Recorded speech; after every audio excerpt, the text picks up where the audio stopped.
কোন একজন নারী, সে হয়তো পর্দা মেনটেন করে না, একটু হিপ হপ স্টাইলে চলাফেরা করে, তো সে ভাবলো যে না, আমি তো অনেক ভুল করে ফেলছি, আমি সংশোধন হব, আমি প্র্যাকটিসিং হতে চাই। তো এখন যখন সে আপনার কাছে আসছে নাসিহাত নেওয়ার জন্য, আপনি যদি বলেন যে তোমার এই করতে হবে, বোরকা ঝুলাইতে হবে, হাত মোজা পা মোজা, পারবে?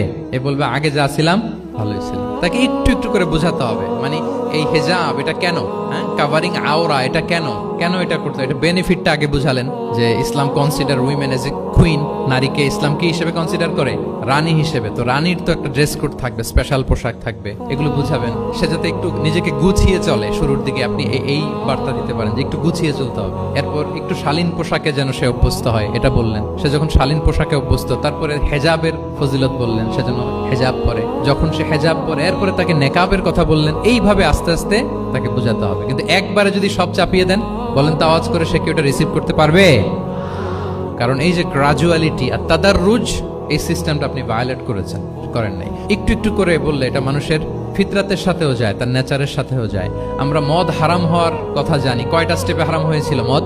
একবারে যদি বলা হতো বন্ধ করার সহজ হতো সাহাবাদের জন্য? হতো না। অনেকে আছে দেখবেন যে চেইন স্মোকার। তো যে চেইন স্মোকার, আপনি যদি বলেন যে এটা হারাম, আজকেই তোমার বাদ দিতে হবে, হারাম, এটা খেতে পারবে না, পারবে? ও দুনিয়া সব বাদ দিতে পারবে, সিগারেট বাদ দিতে পারবে না। তো তারে কি করতে হবে? ফ্লেক্সিবিলিটি দিতে হবে, যে আস্তে আস্তে ছাড়েন।